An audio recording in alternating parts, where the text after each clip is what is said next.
বাংলাদেশের সাথে ভারতের সম্পর্ক কিভাবে ম্যানেজ করা হবে তা দিয়ে বাংলাদেশের ভবিষ্যৎ নির্ধারিত হবে।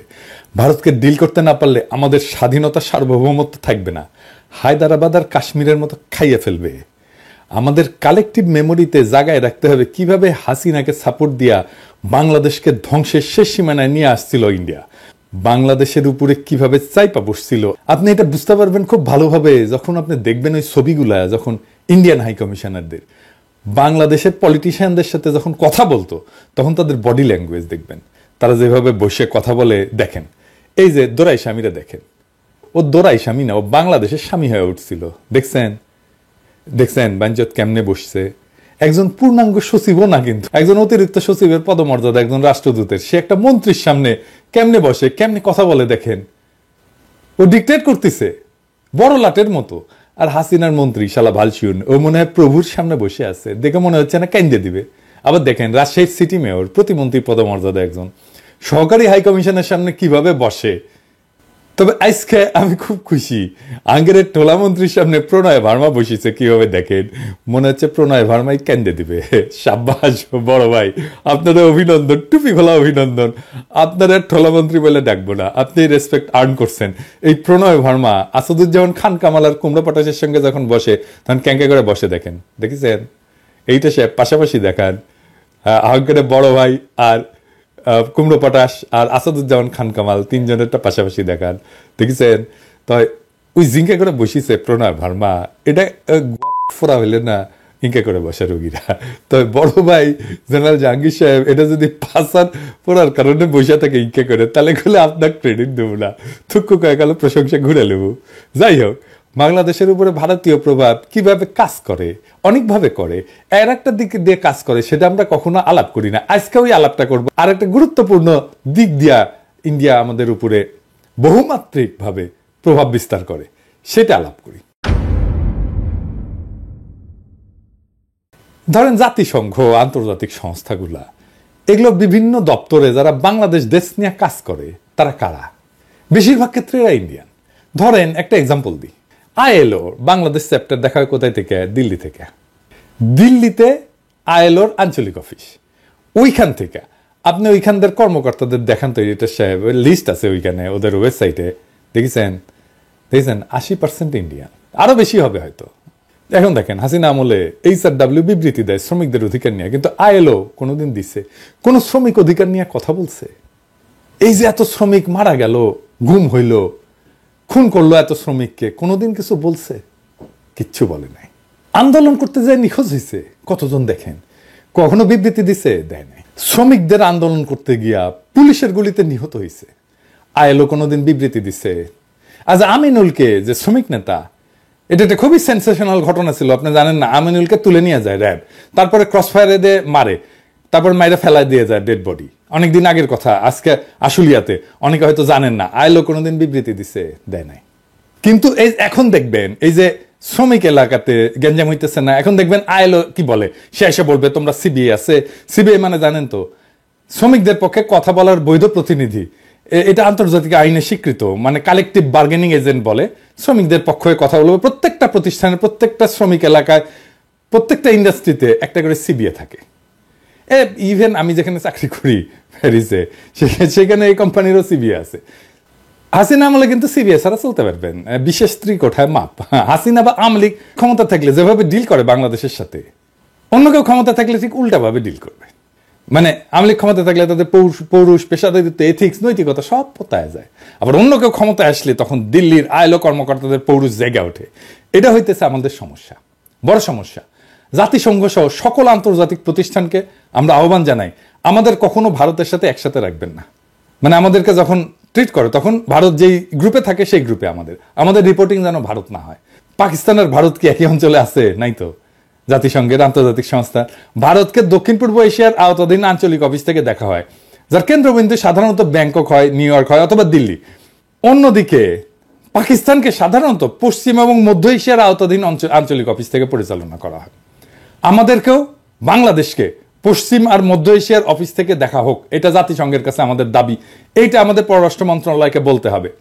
কোনোভাবেই যেন আমাদের সাথে ইন্ডিয়ার কোনো ধরনের এইখানে যোগাযোগ না থাকে, আমরা একই গ্রুপে থাকবো না। থাকলে আমাদের ওরা বাম্বু দিতেই থাকবে। এইবার আর একটা প্র্যাকটিক্যাল উদাহরণ দেখাই।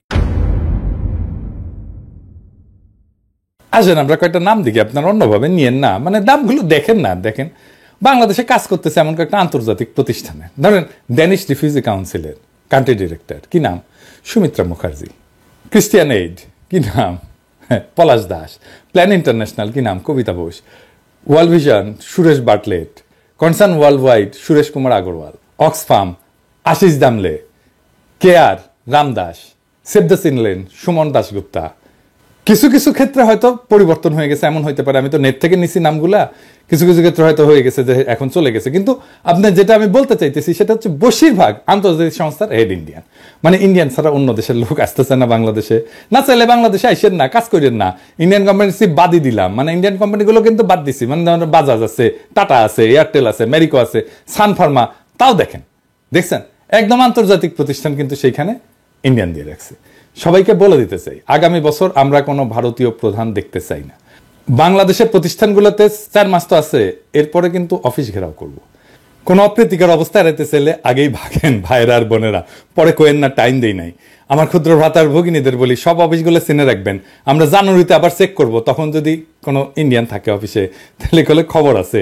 হ্যাঁ, বাংলাদেশকে ভারতের জন্য হোস্টাইল টেরিটরি করে তুলব। আমার মাটিতে বিডিআর বিদ্রোহের নামে আমার সেনা অফিসারকে হত্যা করে আবার আমাদের সেনারা তাদেরকে উদ্ধারের জন্য যাইতে চাইলে বলো সেনা অভিযান করবা? এত মজা? ফেলানিকে মাইরা কাটাতারে ঝুলায় রাখবা, বাদ দিয়া নদী শুকায় আর বাচ্চারা ডুবায় মারবা, আমাদেরকে উই পোকা বলবা, আর হাসিনাকে ক্ষমতায় রাখবা, আমাদের বুকের উপর দিয়ে ট্রানজিট নিবা? সব হান্দাই দেব পিছন দিয়া তেল ছাড়া। ইন্ডিয়ার সাথে আগামীতে কেমনে ডিল করতে হবে? ইন্ডিয়া তো সবসময় আমাদেরকে অধীনস্থ করে রাখার চেষ্টা করবে, পা চাপা দিয়ে রাখার চেষ্টা করবে। কেমনে এটা থেকে উদ্ধার পাবেন? আমাদের সাথে যা যা করছে হাসিনা আমলে, তার জন্য ইন্ডিয়ার সাথে কুত্তার মতো ব্যবহার করার বৈধ আর নৈতিক অধিকার আমাদের জন্মাইছে। হাসিনা যে ম্যাসাকার করছে তার পুরা দায়িত্ব ইন্ডিয়ার। হাসিনা যে ইন্ডিয়ার দাসী ছিল সেটা তো হাসিনাকে আশ্রয় দিয়ে প্রমাণ করছে, তাই কোনো মাপ নাই ইন্ডিয়ার। ইন্ডিয়ার লগে কোনো খাতির নাই। বাংলাদেশের কোনো উপদেষ্টা, বাংলাদেশের কোনো পলিটিশিয়ান যদি বলে যে আমরা ভারতের সাথে সম্পর্ক চাই, তার কলে খবর আছে, হ্যাঁ আমরা ধরবো তারে। আমেরিকা ইন্ডিয়ারে সর্বতভাবে সাপোর্ট দিয়ে গেছে, তাই ইন্ডিয়ার সাথে প্রকাশ্য শত্রুতা আর আমেরিকার সাথে শীতল সম্পর্ক, এটাই হবে আমাদের পররাষ্ট্রনীতি। ভারতের সাথে হওয়া সব চুক্তি বাতিল করতে হবে, বাংলাদেশে ভারতীয়দের চাকরি নিষিদ্ধ করতে হবে, বাংলাদেশে ভারতীয়দের বিনিয়োগ বন্ধ করতে হবে, যে সমস্ত ভারতীয় কোম্পানি আছে সেগুলো বিশেষ অডিট করতে হবে, বাংলাদেশের শ্রম আইন, পরিবেশ আইন আছে না, কর পরিশোধ করছে কিনা, ভ্যাট পরিশোধ করছে কিনা, কোনো অনৈতিক কাজ করছে কিনা, এগুলো দেখতে হবে। আমি একটা এক্সাম্পল দিতে পারি কেমনে ধরা যাবে। হ্যাঁ, যেমন সান ফার্মা বাংলাদেশে কাজ করে না, ইন্ডিয়ান ফার্মা। ওই সান ফার্মা তো ডাক্তারদের ঘুষ দিয়ে প্রেসক্রিপশন লেখা হয়, এটা প্রমাণ করা 1-2 এর কাজ। এই অ্যালিগেশনে এই কোম্পানিকে বন্ধ করে দেওয়া যায়। সব ইন্ডিয়ান কোম্পানি ঘাপলা আছে, সেগুলো ধরা হবে। বাংলাদেশে ভারতের অর্থনৈতিক স্বার্থকে শূন্য করে দিতে হবে, কারণ আমাদের সব সময় মনে রাখতে হবে ভারতের সম্ভাব্য আগ্রাসন বাংলাদেশের উপরে। ভারতের ইতিহাস আছে, হায়দ্রাবাদকে দখল করে ফেলছে না, কাশ্মীরকে দখল করে ফেলছে না, সিকিমকে দখল করে ফেলছে না, ভুটানকে তার স্বাধীন পররাষ্ট্রনীতি পার্সু করতে দেয় না, একটা স্বাধীন দেশকে, এক্সাম্পল আছে না? তাই আমাদেরকে সবসময় মনে রাখতে হবে ভারত আগ্রাসন করতে পারে। তাহলে আমরা কি করতে হবে? আমাদের মিলিটারি মাইট বাড়ানো, সশস্ত্র বাহিনীর সক্ষমতা বাড়ানো। আগের এপিসোডে বলছিলাম পারমাণবিক বোমা লাগবে আমাদের, সেটা করতে দেরি হলে এখন আমাদের লং রেঞ্জ মিসাইল লাগবে, যেন দিল্লিতে আঘাত আনতে পারে এইরকম মিসাইল লাগবে। চীনের সাথে বাণিজ্যিক আর সামরিক সম্পর্ক বাড়াইতে হবে, প্রয়োজনে ভারত বিরোধী সামরিক জোট তৈরি করতে হবে, ওরা দৌড়ের উপরে রাখতে হবে সবসময়। আন্তর্জাতিক সম্প্রদায়ের সাথে কূটনৈতিক সম্পর্ক জোরদার করতে হবে, বিশেষ করে দক্ষিণ এশিয়ার অন্যান্য দেশ যেমন চীনের সাথে, রাশিয়ার সাথে, এরকম শক্তিধর দেশগুলোর সাথে কৌশলগত সম্পর্ক গড়ে তুলতে হবে। জাতিসংঘের অন্যান্য আন্তর্জাতিক ফোরামে বাংলাদেশকে সক্রিয় হইতে হবে, যাতে ভারতের সম্ভাব্য আক্রমণ বা আগ্রাসনের বিরুদ্ধে আন্তর্জাতিক সমর্থন পাওয়া যায়। বিজেপিকে আধুনিক প্রযুক্তি এবং গোয়েন্দা তথ্যের সাহায্যে আরো দক্ষ করতে হবে, সীমান্তে যেন আমার নাগরিককে গুলি করার সাহস না পায়। আমাদের সীমান্তের ভিতরে ঢুকে বিএসএফ গুলি চালায়। এইবার আমাদের বলতে হবে আহো ভাতিজা আহো। আমাদের সীমানার মধ্যে ঢুকলে ট্যাঙ্গে রাখা হবে, পা উপরে মাথা নিচে। ট্রেনিং তো আছে, ঠোলা মেরে ট্যাঙ্গে রাখা হয়েছিল না, কামটা ভালো হয়েছিল কলে। হাসিনা পেলে একইভাবে ট্যাঙ্গে রাখা হবেনি, ওই ইতালিক মুসলিনিতে একইভাবে ট্যাঙ্গে রাখা হয়েছিল। তাই আমাদের কেউ বর্বর করতে পারবে না। আপনি একটা বিএসএফ ট্যাঙ্গে রাখেন, উই আর জিন্দেগিতে বাংলাদেশের নাগরিকের উপরে গুলি ছুড়বি না, বাংলাদেশে সীমান্ত ক্রস করে ভিতরে ঢুকবি না, লিগে রাখতে পারেন। এবং আমাদের একটা জাতীয় ঐক্য তৈরি করতে হবে শিশু অবস্থা থেকে। দেশের ভেতরে জাতীয় ঐক্য যেন বজায় থাকে সেই ব্যবস্থা করতে হবে। এবং দেখবেন ইন্ডিয়ার সবচেয়ে বড় স্ট্র্যাটেজি হচ্ছে বাংলাদেশের ভিতরে অনৈক্য বজায় রাখা। এখন দেখতেছেন না বিভিন্ন পলিটিক্যাল পার্টির মধ্যে অনৈক্য শুরু হয়েছে, একজন আরেকজনের পিছে লাগিয়েছে, দেখেছেন না? এটা ইন্ডিয়ান প্ল্যান করে, বুঝছাও? যারা করিচ্ছে সবাই ইন্ডিয়ান প্ল্যানের মধ্যে পা দেখিছে। এটা রয় প্ল্যান যে বাংলাদেশের ভিতরে অনৈক্য বজায় রাখতে হবে। তো এই দেশের ভিতরে যে জাতীয় ঐক্য, এই কাজটা শুরু করতে হবে স্কুল থেকে। এখনই সময়, সেনাবাহিনীর তরুণদের জনগণ এখন পছন্দ করতেছে, এরা স্কুলে স্কুলে যাবে, ছাত্রছাত্রীদের সাথে কথা বলবে, আমাদের স্বাধীনতা সার্বভৌমত্ব কিভাবে রক্ষিত হবে, কারা আমাদের স্বাধীনতার শত্রু, কে আমাদের আক্রমণ করতে পারে, এইসব একেবারে স্কুলে ছাত্রছাত্রীদের মধ্যে ঢুকাই দিতে হবে। ভারতীয় পণ্য বয়কট আন্দোলন দেখেছিলেন না? একেবারে শিশুদের দিয়ে ক্যাম্পেইন করেছিলাম। ওই বয়সে ইনডক্ট্রিনেট করে দেওয়া, মানে মাথার মধ্যে ঢুকে দেওয়া, এইটা যদি ঢুকে দেওয়া যায়, এটাই আমাদের ভবিষ্যতে প্রতিরোধের শক্তি হয়ে থাকবে। ছাত্রছাত্রীদের অস্ত্রের সাথে পরিচয় করাই দিতে হবে, তারা যেন অস্ত্র হাত দিয়ে দেখতে পারে এটা কি। ভারত থেকে জ্বালানির উপরে নির্ভরশীলতা কমায় আনতে হবে, বিকল্প শক্তির উৎস এবং জ্বালানির নিরাপত্তার দিকে নজর দিতে হবে, যেন কোনো সংকটময় পরিস্থিতিতে বাংলাদেশ বিপদে না পড়ে। কূটনীতিতে বাংলাদেশের বেস্ট ব্রেনগুলোকে যুক্ত করতে হবে, যেন বাংলাদেশ কূটনীতিতে সেরা হইতে পারে। বাংলাদেশের সেরা ছাত্রগুলোকে দুনিয়ার সেরা ডিপ্লোম্যাটিক স্কুলের ট্রেনিং দেওয়া হতে হবে। লং টার্মে আমাদের ডিপ্লোম্যাটিক অ্যাসেট তৈরি করতে হবে, কারণ আমাদের জন্য শান্তিপূর্ণ এবং কূটনৈতিক সমাধানই সবসময় অগ্রাধিকার হওয়া উচিত। কিন্তু আত্মরক্ষা এবং প্রয়োজনে প্রত্যাঘাতের প্রস্তুতি অত্যন্ত গুরুত্বপূর্ণ। আপনার শত্রু যদি মনে করে আপনি দুর্বল, তাইলে আপনি গেছেন, আপনি শেষ। আপনার শত্রুকে সবসময় মনে করতে হবে যে এটা বিপজ্জনক, এর সাথে গ্যাঞ্জাম করা যাবে না।